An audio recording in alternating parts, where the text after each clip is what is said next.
Howdy, with this video I want to go over the descriptive paragraph assignment. I'm doing this video on Sunday, January 26th. For Tuesday the 28th, you should be working on journals 1 and 2, getting those in. And again, those are kind of quick writing exercises, trying to get to 125 words as quickly as you can with each one. But I want to talk about what's coming due Friday. That's kind of the first major writing assignment.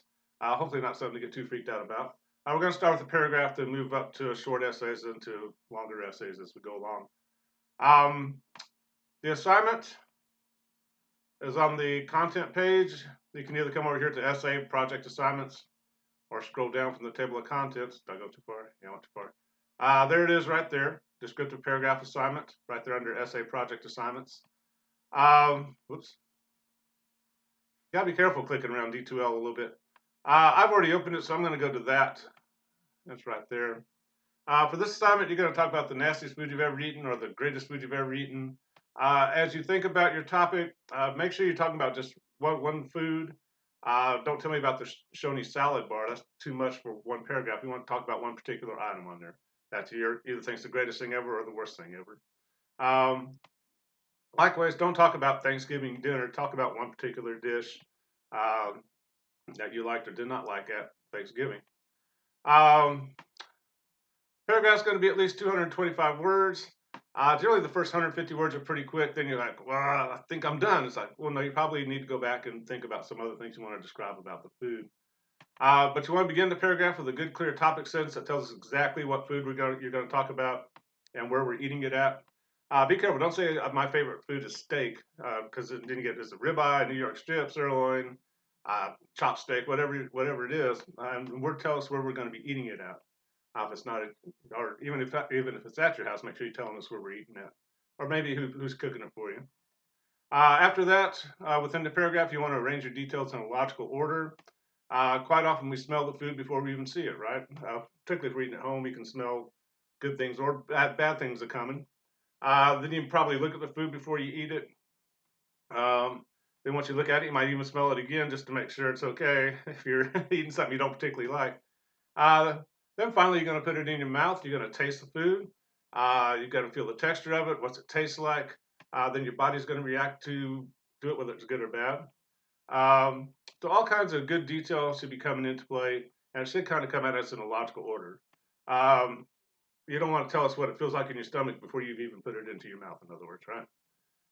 Make sure you end your paragraph with a good concluding sentence. Don't just stop in mid-thought. Some other requirements, that's kind of how we build a good paragraph. You start with a good, clear topic sentence, good details in a logical order supporting what you're saying, then a good concluding sentence to bring it all to a good close. Again, food employs all 5 senses, so they should all be in this paragraph.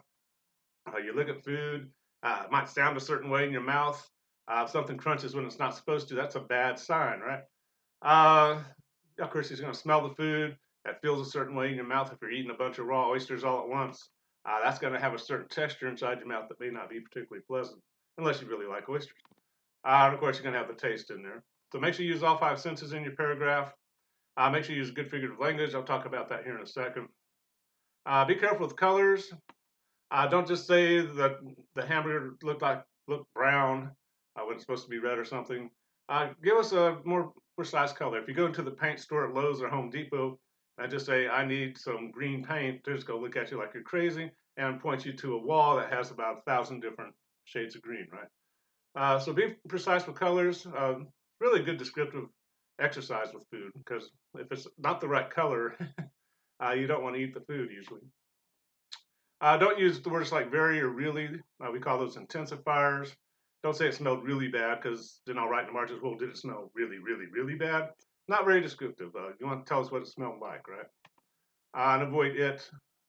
You can always rewrite a sentence, particularly when you're using description. Using the word it kind of waters down what you're saying. Sometimes it's hard to tell what it is within a sentence. So kind of an interesting exercise, a good exercise to get our description going and see where we're at with sentence structure and all that. Let's go back to the content page. Going to scroll down here to help resources. There we go, help material. One thing you'll find there are some descriptive paragraph notes. If you're not familiar with figurative language, these descriptive paragraph notes kind of go over that. One kind of goes over color, using the color blue. Then it goes over figurative language real quickly. Want to use good similes. Don't say something smells bad. It smelled like dirty socks or something. Whatever, whatever it might have smelled like. Simile, compare to unlike things using like or as. Metaphors, when you compare two things without using like or as, but you're still comparing two things. Personification. This is a good chance to use this assignment's a good chance to use personification. Give a human trait to a non-human object. If you don't like fried eggs, you might say those eggs are staring back at me. And that's giving a human trait to a non-human object. Good use of personification there, right? Hyperbole, deliberate and obvious exaggeration. This is a good chance to do that too. You might exaggerate just for effect about what that food felt like in your mouth or your body's reaction to it. Synesthesia, get a little fancy there, but confusion in the senses a little bit. And of course, verbal irony. Generally for our classes, it's going to rely on sarcasm there. But you can read through that. Pretty short little notes there. Also on the help material, you'll see a sample descriptive paragraph. I've already opened that too. But again, make sure you're formatting the paragraph correctly. Last name, page number, and the header, everything double spaced once. Your name, my name, class and section number, the date, then a good creative title. Don't just say essay number 1 or descriptive paragraph. All this good description about food should kind of generate a pretty interesting title. And again, you want to start off with a good, clear topic sentence. The worst food I've ever eaten is my Aunt Loretta's macaroni and cheese. This tells you what the essay is going to be about, or the paragraph is going to be about. Then start getting into description and trying to put these in a logical order that makes sense to the reader. Oh, there's a missing word there, isn't there? Anyway, can't stop now. But kind of read through the sample paragraph, kind of see what's happening there. Good description, details in a logical order, and a fairly good ending paragraph there. You don't need me to read this whole thing to you. But you can kind of see the figure of language. I feel like I'm eating 50 pounds of Wisconsin snot. Good example of kind of a simile and hyperbole working together. Hyperbole being that obvious exaggeration. Kind of good. I like that one.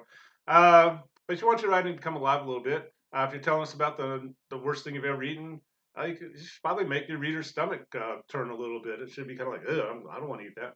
If you're describing the best food you've ever eaten, should be making the reader a little hungry with your description. I think that's about it. Just wanted to go over the assignment, make sure you know where it is, make sure you know about the help material. I'm already there. With the sample paragraph and the descriptive paragraph notes. It's not easy to say for some reason. And of course, the essay was up here at Essay Projects, right there with descriptive paragraph. Hope that helps a little bit. Be sure to let me know if you have any questions as we go along here. And we'll talk to you later. Bye-bye.